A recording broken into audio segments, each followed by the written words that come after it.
I bet that you're unaware of the fact that about 35% of individuals have no retirement savings whatsoever. If you happen to fall into that category, don't fret about it because you're not alone. However, there is a rather significant issue, as Social Security is projected to run out of funds even earlier than originally anticipated. If you don't want to find yourself struggling financially at the age of 60, only able to afford a regular hamburger instead of a cheeseburger, then you better pay close attention. The truth about saving for financial independence is that it involves a great deal of guesswork. Although there are guidelines, such as the 4% rule, accurately predicting your required savings amount is challenging. That's because unless you possess a crystal ball, you can't anticipate the future. You cannot foresee what your investment returns will be, how severe inflation will become, or even what your future spending habits will be. And all these variables and more are critical to accurately estimating your financial freedom number. However, there is a beginner's approach that you can start using right now, as soon as you finish watching this video. When we hear the term money management, we often envision elaborate and overwhelming Excel spreadsheets filled with numbers and pie charts, bar graphs, and a slew of confusing data. However, it doesn't have to be this way. A more straightforward and effective method gaining popularity is the 50-30-20 rule. The 50-30-20 rule has gained popularity due to its straightforward approach, which makes it similar to the basics of budgeting or the ABCs. However, like with anything, there may be some surprising imperfections that you're not aware of. But first, let's break down the 50-30-20 rule. Step 1. To start, you'll need to take your after-tax income or take-home pay, and let's say it's $1,000. We'll then split it into 3 separate buckets: your needs, your wants, and your financial goals. 50% or 500 of it goes into your needs bucket. 30% or 300 goes into your wants bucket. And 20% or 200 goes into your financial goals bucket. Step 2. The needs bucket is basically everything that you need to survive. Not like in Squid Game surviving, but more like the basics: food, housing, electricity, transportation, and the minimum payment required for your debt. Now, if you're looking over your expenses right now, pounding on the table because you're already over the 50% threshold, don't panic, because I've got you covered later on. Step 3. For the wants bucket, you might think that 30% is a lot of money. However, we're not talking about getting a new iPhone every year once it's released or treating yourself to a triple cheeseburger at McDonald's. That, my friends, is only for special occasions. When I say want, I'm talking about things that you can potentially live without,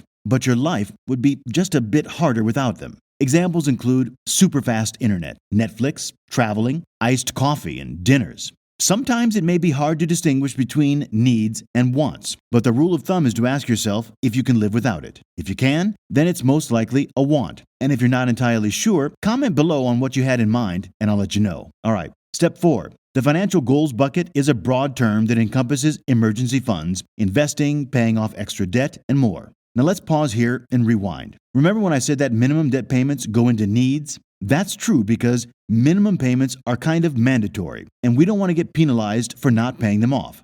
However, any extra payments on top of the mortgage or the credit card to clear your debt faster go into this bucket. The 50-30-20 rule is a fantastic way to manage your money, especially for people who are just starting out because of how simple it is. But if you're worried because you don't have enough money to allocate into these specific 3 categories, don't worry. That's what we're trying to fix.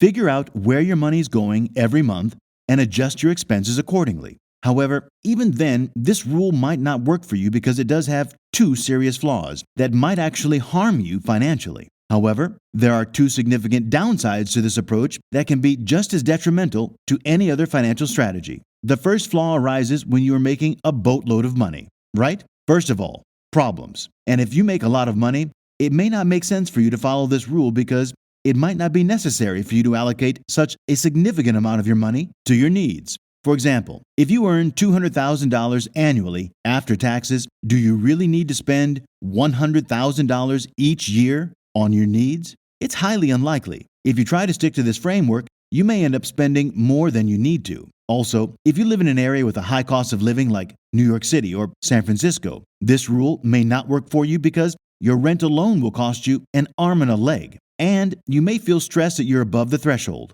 Let me share something important with you that you may not know. Personal finance is called personal for a reason. While the 50-30-20 budgeting rule can be a helpful starting point for many, it might not work for everybody throughout their entire life. So you should adjust a budget to fit your specific situation. For example, if you have a lot of student debt, a 60-10-30 budget might be more effective. Or if you're very frugal, a 30-10-60 budget could work better. Before I share my own budgeting management rule, I want to emphasize that the specific rule you use doesn't matter as much as the mindset shift that it creates. The goal of these budgeting rules is to change the way you think about managing money. Before I became serious about achieving financial freedom, I had the same mindset as the average person. I believed that I could work until I retired or died, whichever came first, and that I was destined to work 60 to 80 hours every single week just because that's what society says we have to do to live. However, one day while I was mindlessly scrolling through social media, I stumbled upon the term financial freedom and had a light bulb moment. It hit me that I could change the trajectory of my life. Instead of just working for my money, I could make my money work for me and eventually have the freedom to work when and where I want. I could define what work meant for me. This realization convinced me to take personal finance more seriously. Admittedly, the journey to achieving financial freedom hasn't been easy. I've had to make some sacrifices along the way, such as missing out on parties and adventures to aggressively save money. However, I can honestly say that I've never been happier with my life and my relationship with work. Being able to control my finances has allowed me to reduce my stress and anxiety levels and given me the freedom to pursue the things that truly matter to me. Overall, achieving financial freedom has been a journey of self-discovery and empowerment, and I highly recommend it to anyone who wants to take control of their financial future.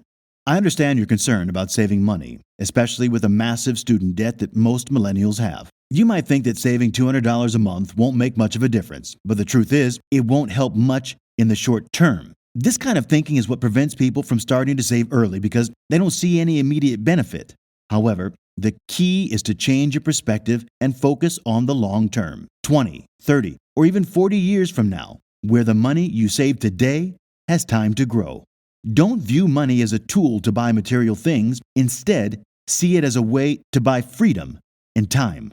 Years ago, I came to the realization that the 50-30-20 budgeting rule didn't work for me because of how rigid and structured it was. Sometimes in life, things just don't fit perfectly, like a gym membership. Is it a want or a need when it comes to your health? At the time, I was working at a supermarket and wasn't earning much, so using strict proportional buckets wasn't practical for me. Instead, I developed a system that I call Guideline automation. While setting it up may take some initial effort, it saves so much time and stress in the long run.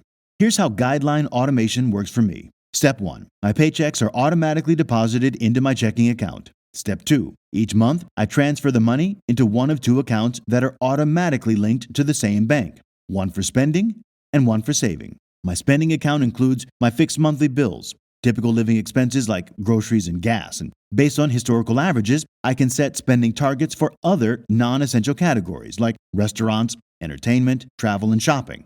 This allows me to avoid the stress of constantly worrying about my spending while still maintaining control over my finances. Step 3. At the end of each month, I automatically know what I didn't spend, and I can move the leftover money into my savings account. The money in my savings account can be used for an emergency fund or for investments. While it might seem like a lot of work to set up initially, Guideline automation simplifies my finances and reduces decision fatigue, making saving money an automatic process in the background. As long as I stick to my spending limit and don't need to use my savings account, I know I'm on the right track.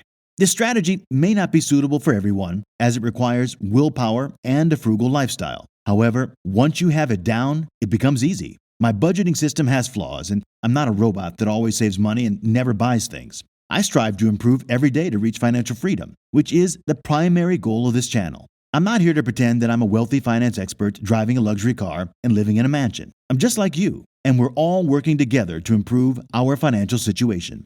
The 50-30-20 budget framework rule can be a good starting point, but it may not work for everyone. You can adjust it to fit your personal finance goals through trial and error. Don't get bogged down in the numbers. It's better to start imperfectly than to never start at all. If you enjoyed this video, be sure to like and subscribe to the channel for more things investing and personal finance.